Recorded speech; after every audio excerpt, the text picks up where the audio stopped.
Harry and Meghan have been invited to the coronation, and will Harry be kicked out of the US for his admission to taking drugs? Let's talk about it. Today we have Tatiana Boudokhane, pop culture commentator, and let's talk about Harry and Meghan. So, what are your thoughts on this whole situation with Harry and Meghan? First of all, before you even start, I wanted to talk about the fact that, first of all, we just hear that they were evicted from the Frogmore Cottage, their residence. That means they have no home in the UK. That's one. Then number two, we find out that they're now invited to the coronation. But what's interesting to me is the fact that this information, they knew that they evicted them a week after the book, or within the week that the book came out. But why did they announce it just on top of them announcing it, or just ahead of them announcing this invitation? So what are your thoughts on this whole situation? Well, first of all, Kenim, thank you so much for having me on your show. And I think that the press, because the war has really been with the press. So, I mean, there's obviously the family issue. So I think the press are just playing mind games with them, because it's not the first time that two contradicting things drop at the same time. I don't know if you remember, during the Oprah, just before they did the Oprah interview, the UK press released that there was bullying accusations against Meghan. So it's not the first time that they get kind of played like this by the press. I personally think that it's a game by the press. What do you mean a game, and why do you think the press has anything to do with this, as opposed to the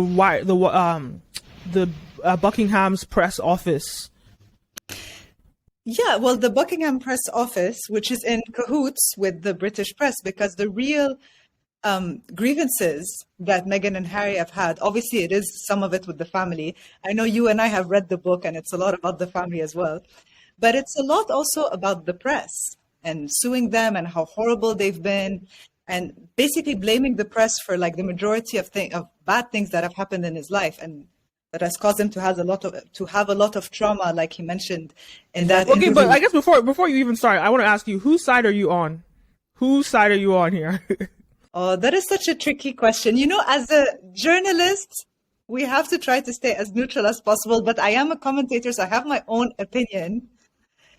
The only thing I would say myself is, I think that publicly speaking against your family, I think is generally viewed as not nice. I'm not defending the royal family. I'm sure that they have their faults, like every family in the world. And like every family, they have their internal issues. But I do think it was a bit of a low blow to air all this dirty laundry about the royal family. But it seems as though he was aggrieved. I read the book. I really sympathized with him in reading it. It seems as though, he had some rocky relationships with them that they didn't want to resolve with him.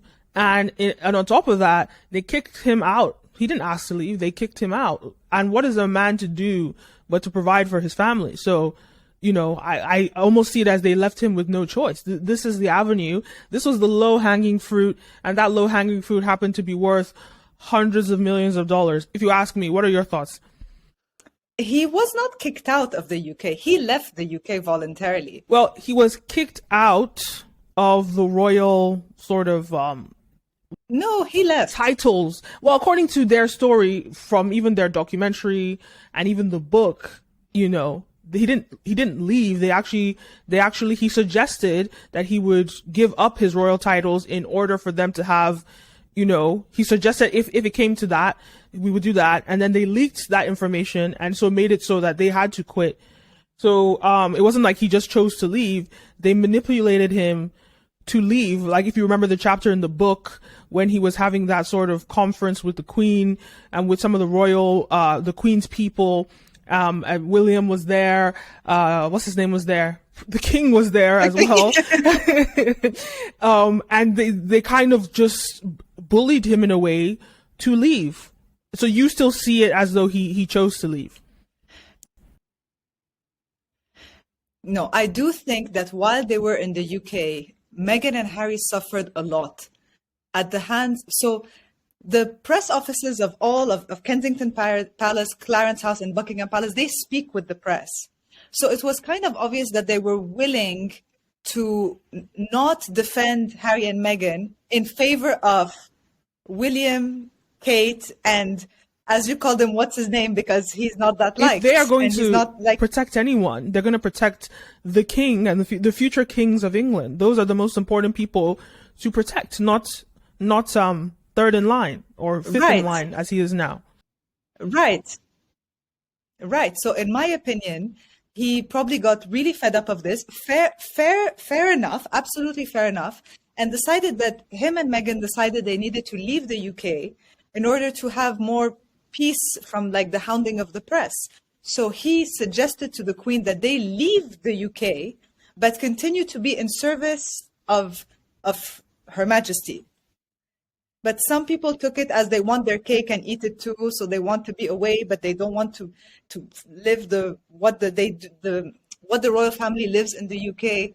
So it got a bit messy. I think Harry directly accuses Buckingham Palace press office of leaking this information to the press, and therefore coercing him into leaving. But I don't want to get into that too much. I really want to focus on the coronation. Do you think that he deserves to attend? Do you think he deserves to be at the coronation? Why do you think King Charles has asked for his son to come? It's his son, and I absolutely think that he should have been invited, and it's very important that he was invited. Now the question is, so that's another conversation that's interesting, because a lot of, yes, it's his son, and of course this is a once in a generation situation, so of course you would imagine you want your son, especially the king he only has 2 kids. You want one of your only 2 children to attend your coronation, yes. But at the same time, you're the sovereign, and it's your job, and you're supposed to represent the British population, right? And in a way, Harry, especially in the court of public opinion, is a traitor to the British population. Not only did he betray his own family, but he betrayed the royal family by exposing their dirty laundry to the world. And he decided to leave the country, so a lot of people look at him as a traitor in the UK. So yes, sure, the king wants his son to attend, but is that the right decision as a sovereign? Because back in the day, he might have killed him for this type of treasonous thing in the 1500s. Yeah, off with their head style. Yeah, absolutely. I think that Harry won't come because of, like you mentioned, he is seen as a traitor in the UK. I was just in London for 2 months, and everybody I spoke to, like regular Londoners, nobody likes them. Nobody. So I think that he might mention that for security reasons, they won't be able to come, because I think they just know about the climate of anger that there is towards them. But at the end of the day, King Charles is a father, and he has to be in favor, like he has to remain as much as he can in favor of the public. So I think that's why he invited him, to make good face. To be honest, I think that's exactly why he beyond even the eyes of the public. And I think it shows him, it makes him appear as a loving and forgiving king, which is a great leadership skill. But I think more importantly, it actually poses more problems if he didn't invite him, but invited Prince Andrew, who has been accused of all sorts. You don't invite Prince Andrew, who actually committed crimes and assaulted or is accused of sexually assaulting women. Children. But you then don't invite Harry. Yeah, I agree with you. At the end of the day, it's because I think that Meghan and Harry just made it way too much of a media storm, and they fed into it, and it just became. So here's the thing, because I'm going to see it both sides. I see it both sides, and I understand why they felt they needed to do what they did. King Charles left them with no choice. What did he expect somebody who has been spoiled? Or, I mean, not necessarily. He doesn't describe his situation as spoiled, but he's definitely he's been provided for all his life. And you kick him out, but not only do you kick him out, you say, I'm going to strip you of all your titles and all your finances. What is one to do but to find financial means for survival? You're right. So I think it was a way, to me, I see it as a form of resentment. You kick me out, you strip me of my titles. I did not ask for this. You decided this. Well, here's my revenge. I hope you like it. And he gets to be in a free country, America. And he gets to, this is what Americans do. Americans, tell their stories. Americans, especially in California, people have to also understand the context here. He's living in Los Angeles, where the way that I describe, because I've lived in LA, the way I describe America is like the freest country in the world. But when you go to Los Angeles, you're in a different realm. It's like 10x. So you really just don't understand the repercussions of your actions, and you're not in tune with the rest of the world a lot of times when you're in Los Angeles. So I can see how that could have affected his psyche to not understand the accountability to the full extent of it. And everything you just said is probably the reason Meghan wasn't happy in the UK and couldn't get along with her in-laws. Right. She's from LA. She was born in LA. That makes sense. And she's almost sort of influenced him in this way. I don't tend to support this idea that he's like this dog on a leash, and does everything she says. I just think he saw freedom in her. And he's in love with her. And he took that avenue because what he saw at home, it was not loving, it was not caring, it was not offering any of those things. I think he might also have a little bit of mommy issues as well, losing his mother at such a young age. 1,000,000%. Right. So I think Meghan really opened those doors for him in a way that his family have not only never done, but do the opposite of. You're absolutely right in that case, but at the end of the day, there's maybe a way of going about certain things, and maybe this wasn't the right way. I mean, that like I told you in the beginning, I cannot for a second defend the royal family in any case. First of all, I don't know them. Maybe they're horrible people. Maybe they're great people. We don't know them. And but the idea of, I think, airing such private details like he did in the book to the public for money, which I guess, yeah, you're right. He needed for $100 million. Well, no, the book was $30 million, and then $100 million for Netflix. It's such a good book, though. I really enjoyed the book. So I read it. I listened to it like you. Yeah, I really enjoyed it. So, for my entertainment, it was fantastic. But yes, I don't think doing that to your family, especially. It was historic, especially as a royal. This is the first time we've heard something from an actual royal. I know Fergie writes books, but she writes fiction. He's out here writing his own story. So it's kind of like, it's low hanging fruit. It's a little bit lazy too, because it's like, yes, at the end of the day, they could have kicked you out and this is what you saw. But there's so many other avenues that he could have taken and won and made maybe not $130 million, but he could have been, in the millions. Exactly. That is just like, at the end of the day, that's his brother and that's his dad. Whether they're bad people, whether they're racist, whether they're horrible, whether they're it's his brother and his dad.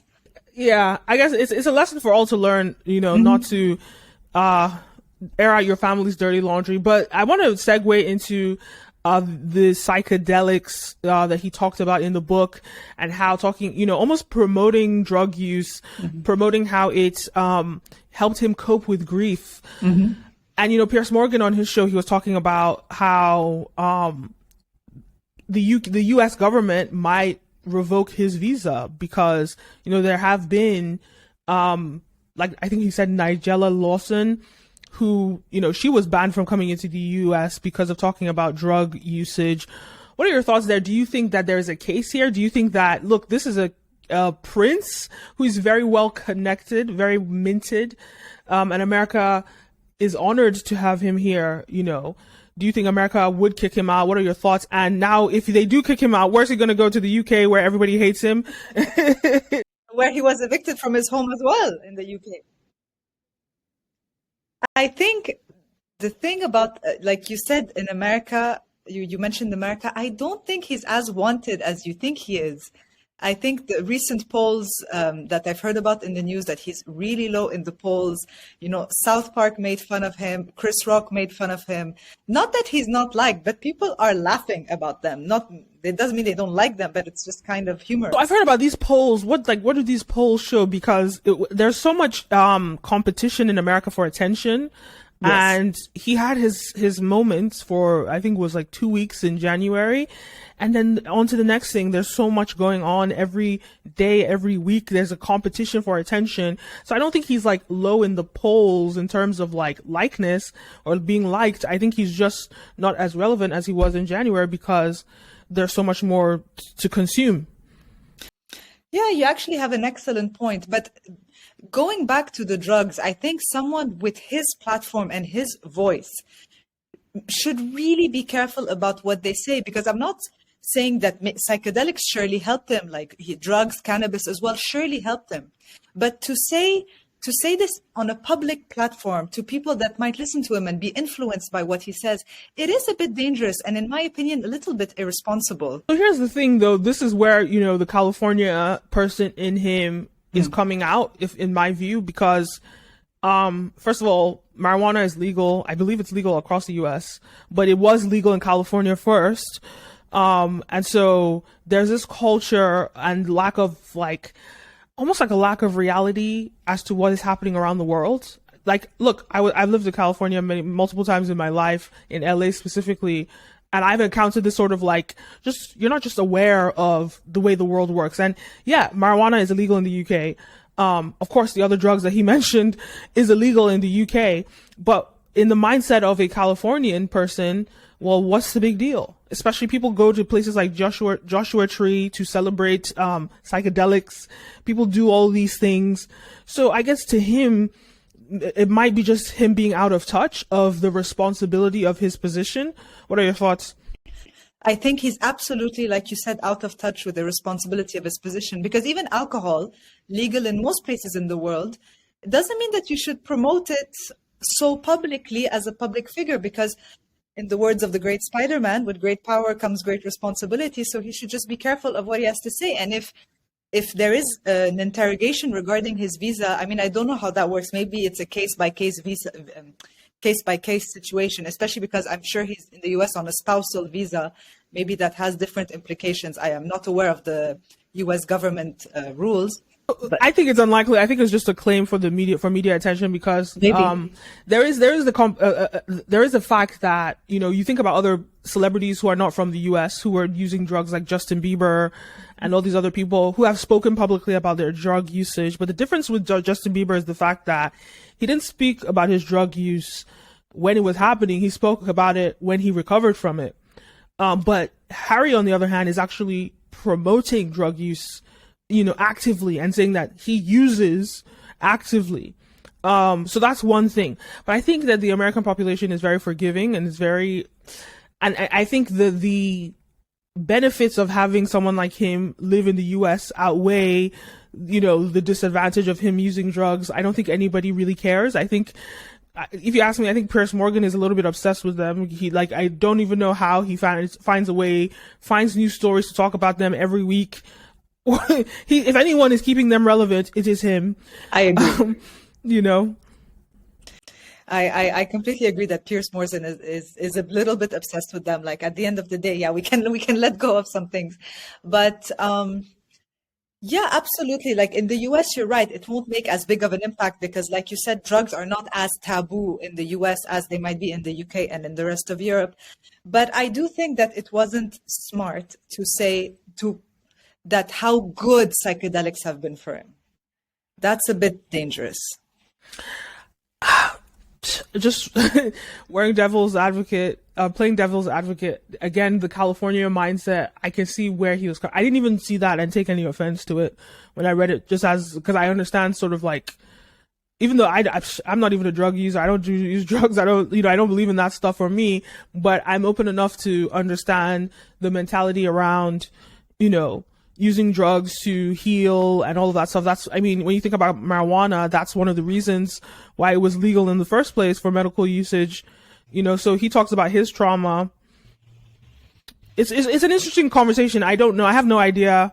But I don't think there's any case here in banning him from the US. No, there's no case of banning him from the US. And rendering him homeless, throwing him back to the UK to deal with the vultures. It wouldn't look good for America to do that to him. Maybe if Donald Trump was in office, he might be willing to do that, but I don't see it at the top of Biden's priority list, if you ask me.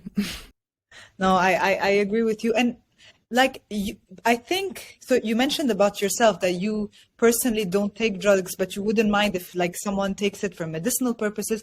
And I'm like you, I'm on the same page as you, but I think, Kenim, it's because you and I are like mature adults who've lived life and we're aware and educated. And thank God we have a good head on our shoulders. Some people might be more easily influenceable or younger than you and I, and without the life experience that we have.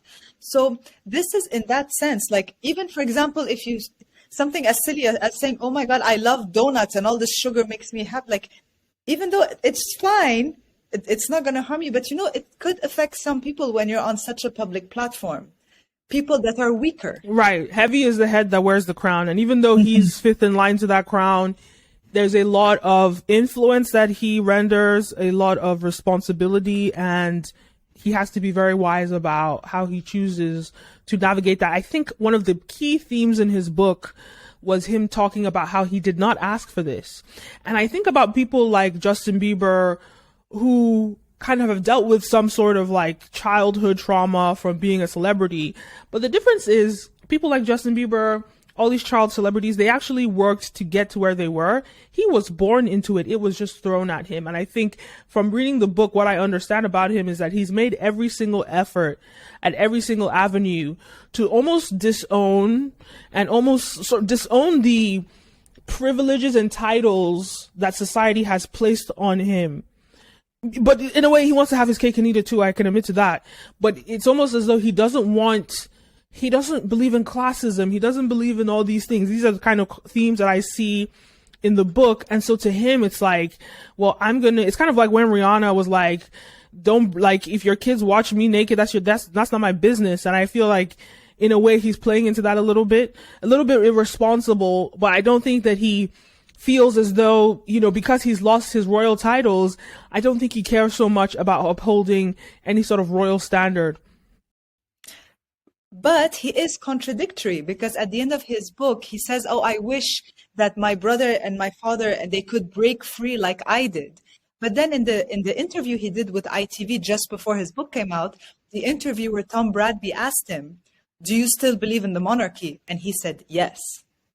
So two things can be true, and people can change their mind, and you ask me one day, do I like oranges? I might say yes. The next day I might say no. The next day I might say yes.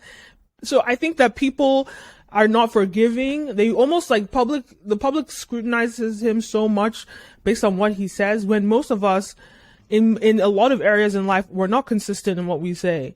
So why is it such a big deal? The way he's answered, because like, I feel like each situation, you'll get a response based on the context of the situation.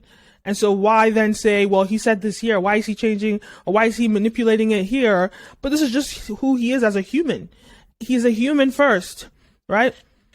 You're absolutely right. He is a human first, and none of us decided in which family or we were born, or from where we were from, or anything. And he was born in this situation of great privilege, which we might see as great privilege, but he sees as like being in a golden cage. And that, I'm sure that was incredibly difficult for him, but we all kind of have to deal with the cards we were dealt in life. And I mean, this is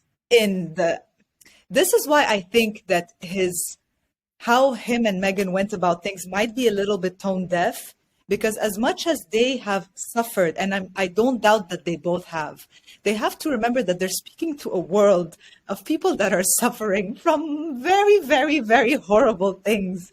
And it's just, they really, like, I feel, did not think about what they were saying before they said it and how they said it. They are human, but they're so privileged. But here's my thing. This is my issue with this argument about privilege. I think that everybody has privilege in their own ways, right? And so people assume that the privilege of being royal is the best privilege because you're respected and all those things. But it comes with a lot of disadvantages. It comes with the public watching and observing every single aspect of your life and judging every single thing you do, from you flicking your hair, from you just every movement. Everybody's watching you every single day of your life. To me, that's a prison. That is a gilded cage. And you might see it as privilege if, you know, maybe somebody's not as rich or someone's like starving or whatever. You see that as a privilege. But there are things that you might have that, you know, you have your freedom, you have the ability to move around. Granted, a lot of the world, some people don't have access to water. And I'm not talking about that part of the world. I don't think that part of the world is consuming any of his content or hearing any of his whinges. But I think the part of the world that, you know, has access to basic amenities, that are observing him and paying attention to him, they have certain privileges that he's never been granted. And therefore, I think this is an era where we celebrate and we give as we're doing now, we're giving our opinions of topics online. We're talking about our stories. We're doing all these things. Why is he not allowed to participate either?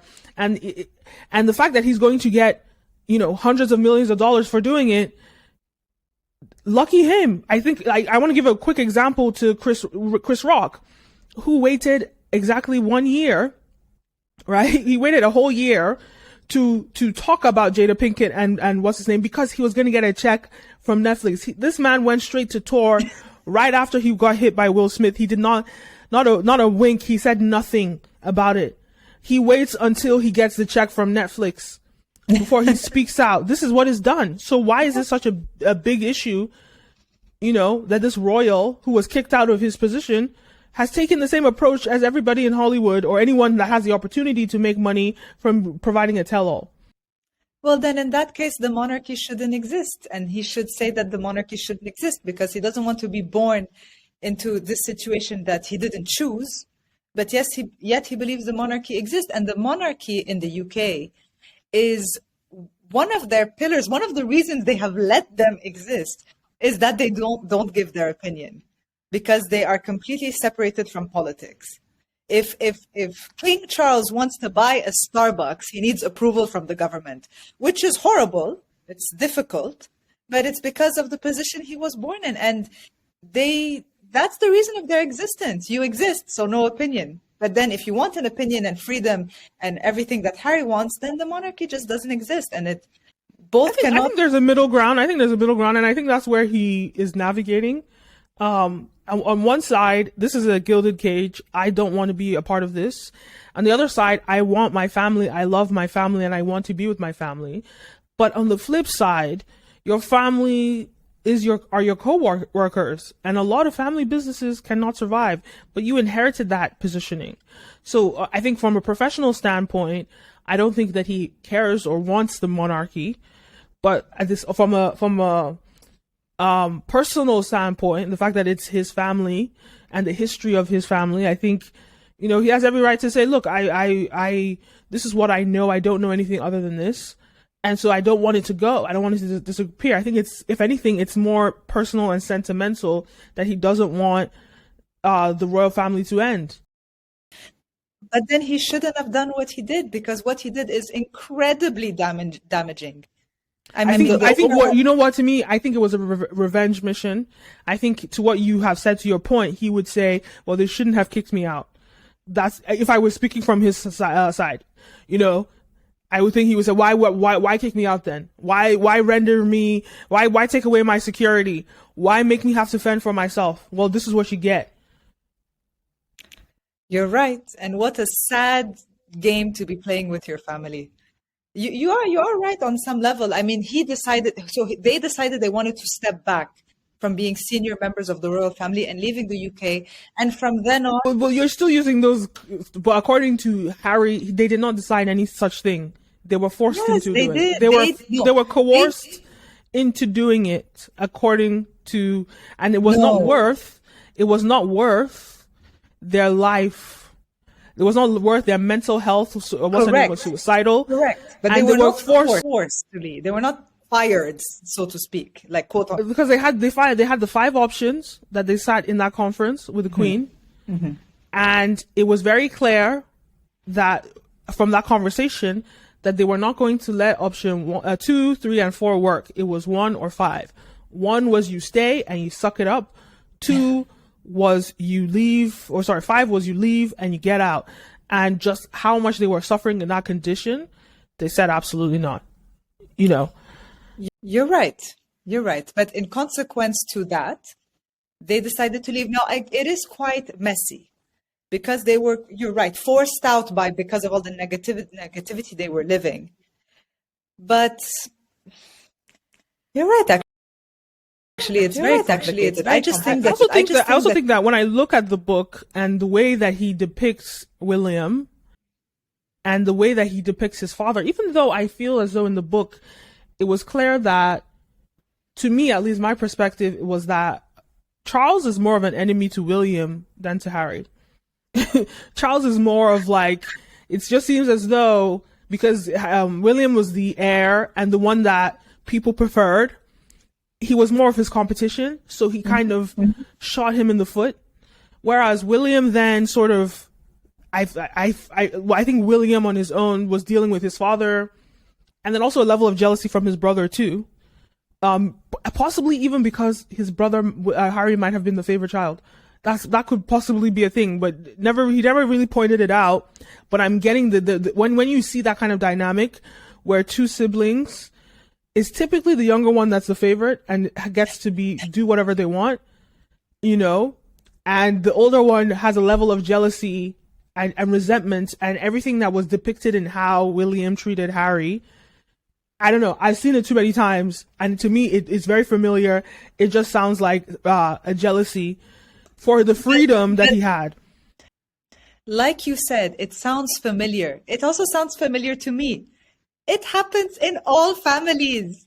Like this part that Harry has lived, and he mentioned in his book, is not particular to him.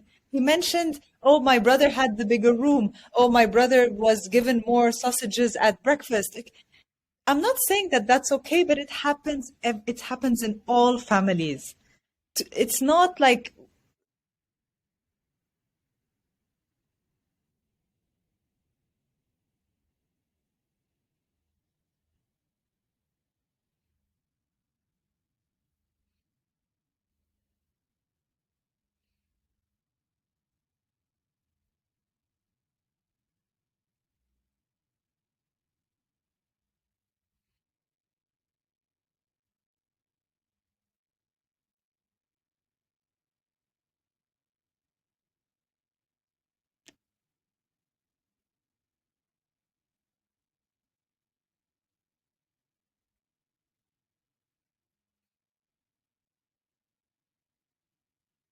I think you're absolutely right. At the fundamental level, you are 1,000% right. But as a public figure, as the royal family of the UK, is it right to tell this to the world? Even if it's true. For survival. Let's add the context. For your survival, for security, for your family, for people will do far less. It's true. For far less, sorry, people will do far more for far less money, right? $130 million. Would you, let me ask you, this is a question I want to ask all the viewers. Would you do it for $130 million? If my family was as famous as them? Would you do it in your current situation? Would you, like you don't have a toxic family, you have a whatever, everything you have, would you do it for $130 million? I honestly think I wouldn't. For $130 million? To sell out my father and my brother? Like to make the world look at them so horribly as like how you just depicted William? Is it worth selling? And you wouldn't just tell your dad, I'll throw you a bone and take like 10 million. I bet your dad would be like, you better do that. Tell me do it and then just give me half. That's what I'm saying. Like, I think we just have to really like empathize and just understand like, this is a lot of money that most people will never see in generations of their family. Like people are going to do this for this amount of money. Would I do this for $130 million? I will not answer that question. Okay, pleading the fifth. I see. I plead the fifth. I plead the fifth. Anyway, it was great having you. Yeah. And I'll see you in the next one. All right, so there you have it. What do you think? Let me know let me know your thoughts. Leave a comment down below. Don't forget to like, follow, subscribe, all the above. You're watching the Kenim O Show, and I'm your host, Kenim O. And guys, don't forget to check out my new app, Ray Messenger, Ray the AI. Go to raytheai.com. Check it out on Instagram at Ray the AI, and it's your on-the-go writing assistant powered by ChatGPT. You can DM her on Instagram, on Facebook Messenger, on WhatsApp, and start the conversation flowing. And she has a new feature now. She can summarize information, so you can send her a link, ask her to summarize, either a piece of writing or a website, and she'll do that. She'll do just that for you. Go check her out, Ray the AI, Ray Messenger, Ray the AI on Instagram, or Ray Messenger, raytheai.com. Ray Messenger is the name of the platform. All right, and I'll see you in the next one. A peace.